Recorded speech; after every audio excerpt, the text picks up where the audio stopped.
Le voy a pedir ayuda a Daniel Artana, que es economista jefe de Fiel y sobre todo un amigo, y cuando yo no entiendo algo, trato de llamar a los amigos que saben, digamos, no cualquier amigo.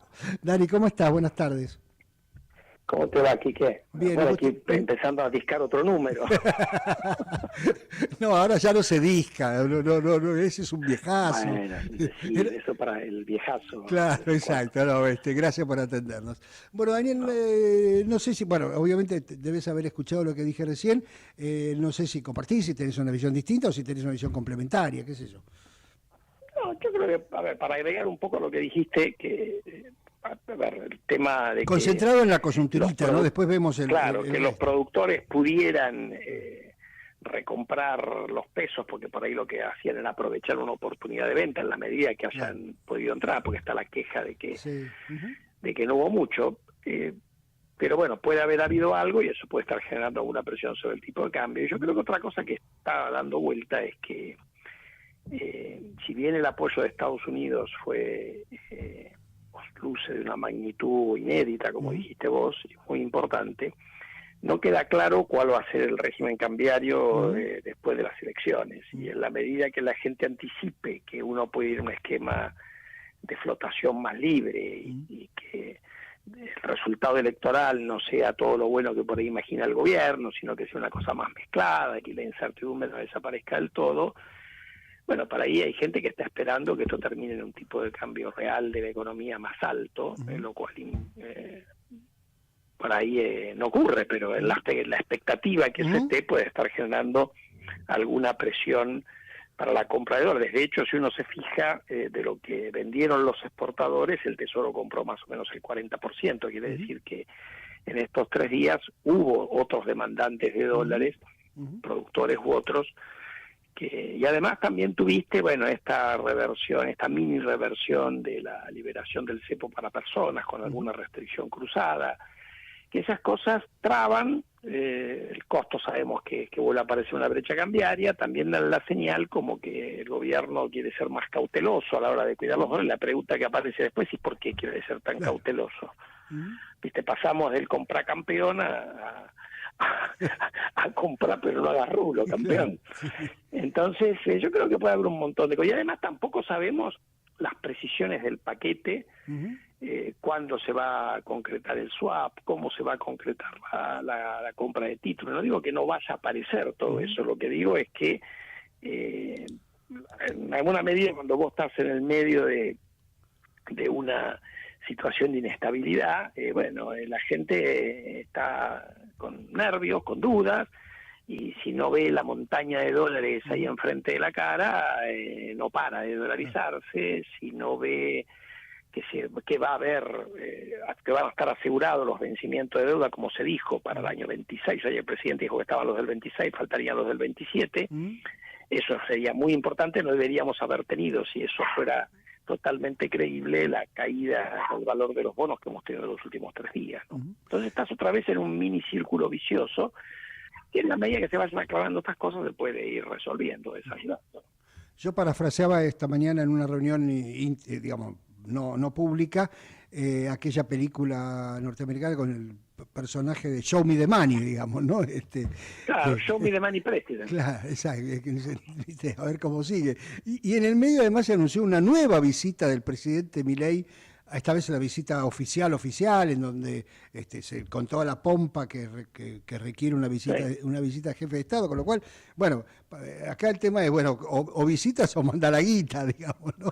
Pero bueno, es un tema aparte. No, yo creo que también están las dudas después que surgen de si el gobierno entendió que tiene que corregir algunas cosas, de buscar apoyos políticos para pasar leyes en el Congreso y no estar dependiendo de la fragilidad del tercio de los votos, sino pasar a la ofensiva otra vez.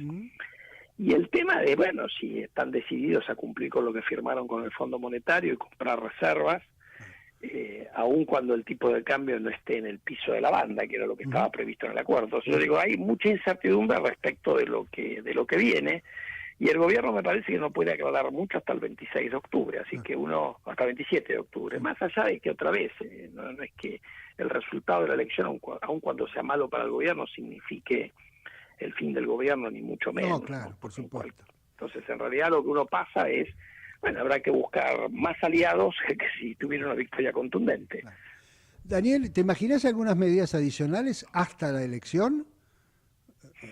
Algo más que Mira, pueda... yo creo que si uno no puede mostrar el muro de dólares por alguna razón, que eso se demore, yo tampoco creo yo creo que hay una mala interpretación, que la gente interpretó que el secretario del Tesoro había dicho que mucho de esto estaba condicionado al resultado electoral. Él lo que dijo que en materia de deuda iban a empezar a trabajar después de las elecciones, lo cual tiene alguna lógica, porque en realidad los vencimientos los tenés a partir de enero, en enero y julio, así que tampoco hay una urgencia por resolver ese tema. Pero bueno, la gente por ahí es mal pensada o duda de cualquier cosa y acá el perro se queja porque no pudo comprar dólares. Se ve que le cayó el cepo.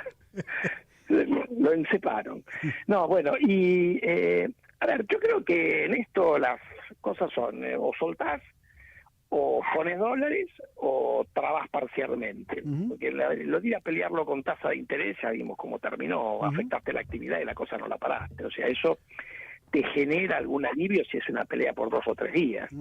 Te quedan, qué sé yo, como 18 o 20 días hábiles, ya que a la elección 18 creo que son, no me parece que el gobierno vuelva a insistir con tasa. Y bueno, y si no, tendrás que mostrar con un gesto del Tesoro que el swap está viniendo y eso debería ayudar a calmar las aguas, aunque siempre está la duda de cómo va a seguir la película después de la elección, ¿no? Porque si la película después de la elección es la gente empieza a creer de que en realidad es un esquema de flotación, la pregunta es a qué nivel se va a estabilizar el tipo de cambio. Yo tampoco creo que la economía necesite un tipo de cambio mucho más depreciado del que tenemos ahora, pero viste, en materia financiera, vos lo sabés bien, lo que puede ser no muy relevante para el común de los mortales, en materia financiera, 5 o 10 puntos puede ser una diferencia enorme, ¿no? Sí, entonces, además ahí, dos cosas, digamos, ¿no? Una, es decir, cualquiera sea el tipo de cambio, permitime decir, de equilibrio en este contexto, está claro que, como vos marcabas muy bien, la expectativa es que es más alto que el de hoy, digamos, ¿no? Entonces, sean 5 pesos más altos, o sean 100 pesos más altos, o lo que fuere. Y eso ya de por sí te genera alguna demanda, y además todos los días aparece, por ejemplo, hoy apareció el cepo, ni siquiera llamarlo cepo, la prohibición de operaciones vía billeteras, las billeteras virtuales para comprar compra-venta de dólares, cosa que estaba vigente de hace varias semanas. De pronto el Banco Central descubre que eso lo tiene que hacer solamente los bancos. O sea, son todas cosas que muestran, bueno, cierta, yo no quiero llamarlo improvisación porque no corresponde, pero cierta, como corriendo de atrás todo el tiempo, ¿no? Claro, bueno, es cambiar algunas cosas que, bueno, quizás marcan que bueno, la decisión de liberar, más allá de que, a ver, el CEPO también había algunas, me imagino yo, algún pedido del Fondo Monetario por levantarlo, pero bueno, siempre la idea de flotar, aun cuando fuera parcial para personas humanas nada más, en un contexto de fragilidad de reservas, te generaba algún riesgo. Y después, bueno, la política metió la cola y bueno, y ahí se va generando un círculo vicioso, que es el que se va a poder romper, me parece, después del 26 de octubre, donde sepamos bien cuánto era el riesgo político y a partir de ahí qué es lo que el gobierno tiene pensado hacer y cómo puede avanzar, porque acá vos también con pequeños gestos podés empezar a dar vuelta. Esto pasa que ninguna de esas cosas ocurre acá el 26 de octubre.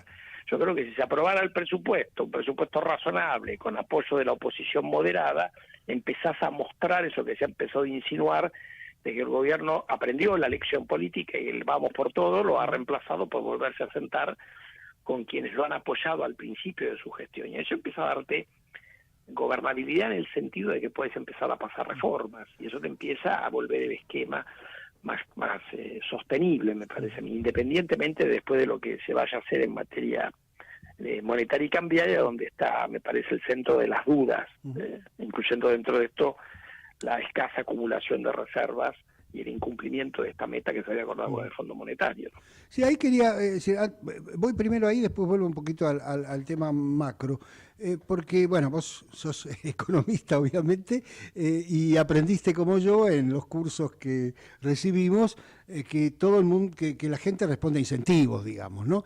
Y a mí, mientras te escuchaba, me empezaba a pensar ¿cuáles son los incentivos que tiene la oposición moderada para acompañar a este gobierno en los próximos 2 años, que sea para una reelección o no?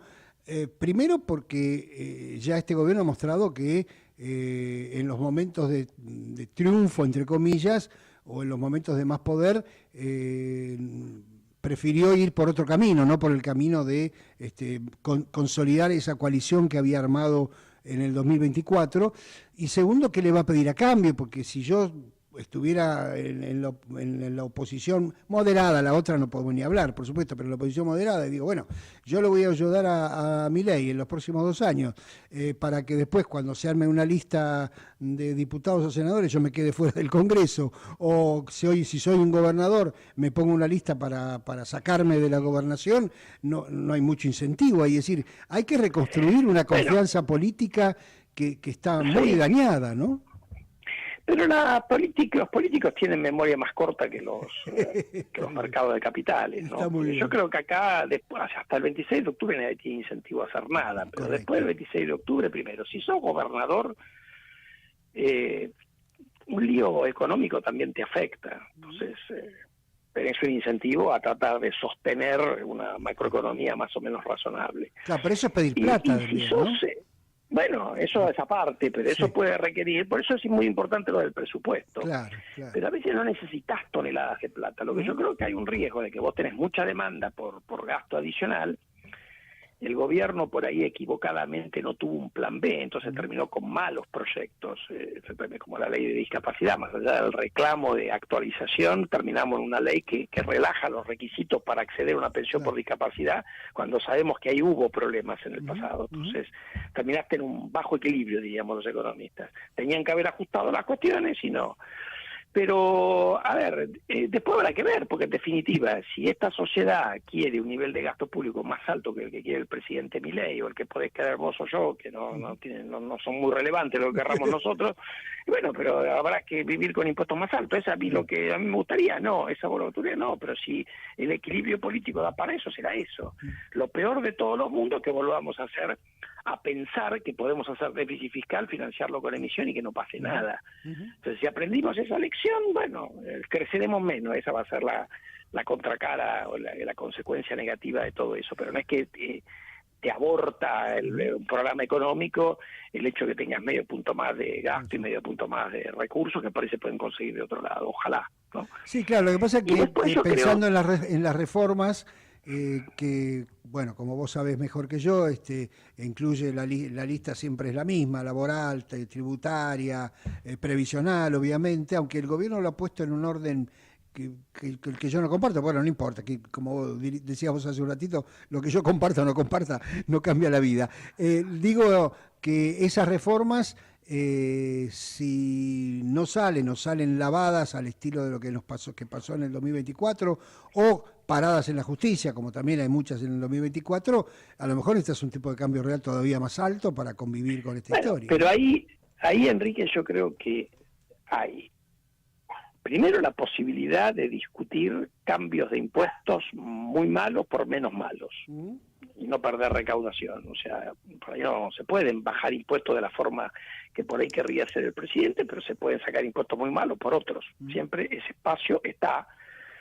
Así que hay alguna posibilidad. Y en materia laboral, si uno pudiera avanzar de verdad con lo que se propuso y frenó la justicia, pasándolo por ley, aclarando las leyes, arreglando el tema de riesgo de trabajo, arreglando el tema de indemnizaciones para que tenga un cálculo razonable para todas las partes y no que esté sujeto, eliminando un poco las ventanas por donde se te cuelan los comportamientos oportunistas de nuestros amigos abogados laboralistas, que son siempre muy creativos para encontrar cosas.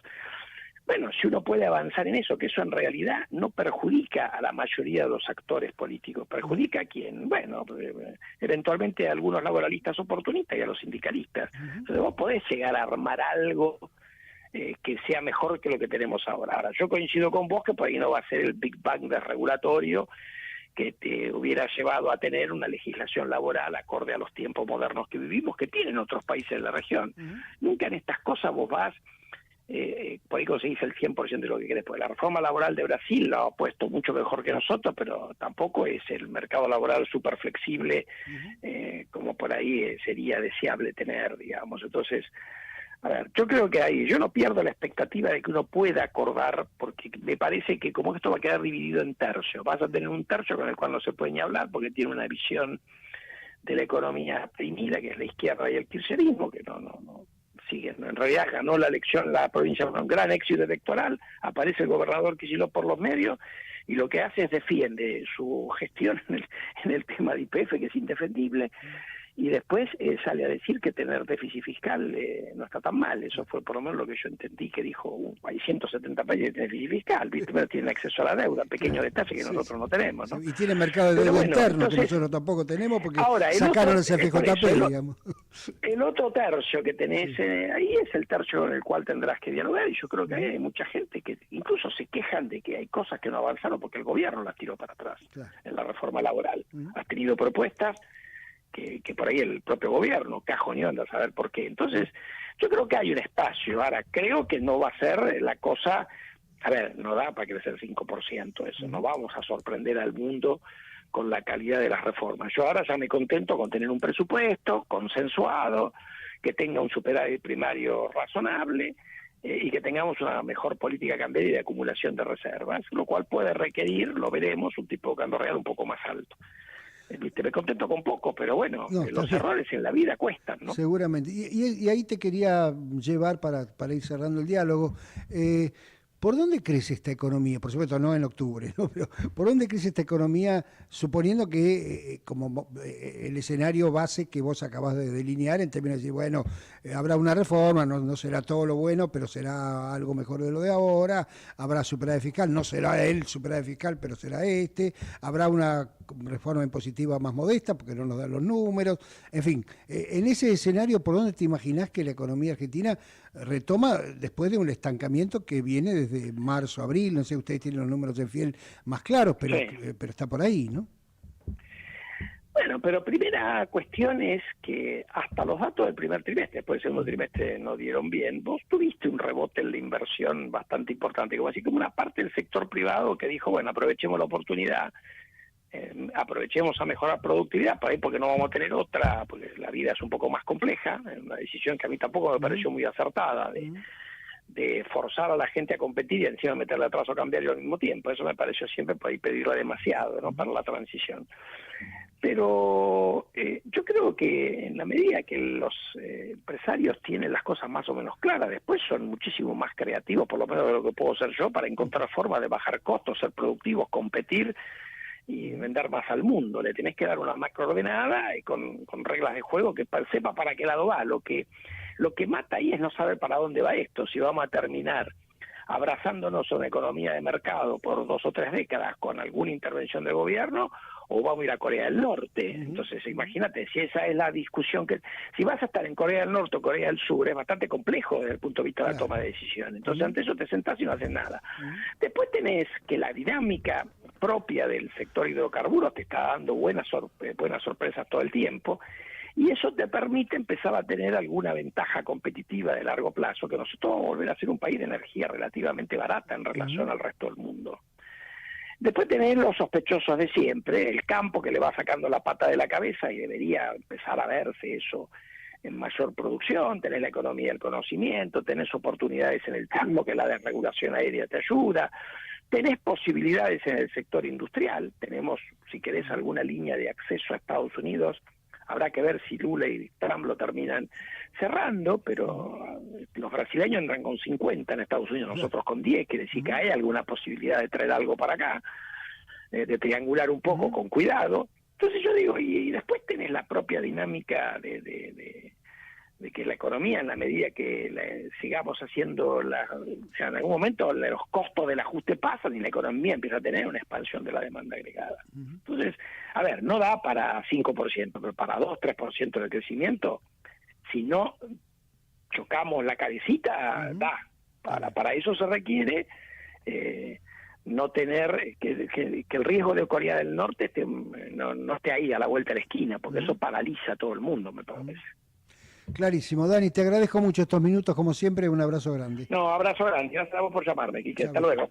Daniel Altana es economista jefe de Fiel. Bueno, estuvimos repasando un poquito la macro de estos días, complicada, y la de la que podría venir después, digamos, ¿no? Me quedo con el último pedacito de la charla con Daniel, en términos de que en el fondo tiene optimismo, y en el sentido de que es difícil, salvo un triunfo muy rotundo del oficialismo en las elecciones de octubre, que hoy no parecen estar a la vista, pero ojalá que se den, qué sé yo, para despejar cualquier incertidumbre.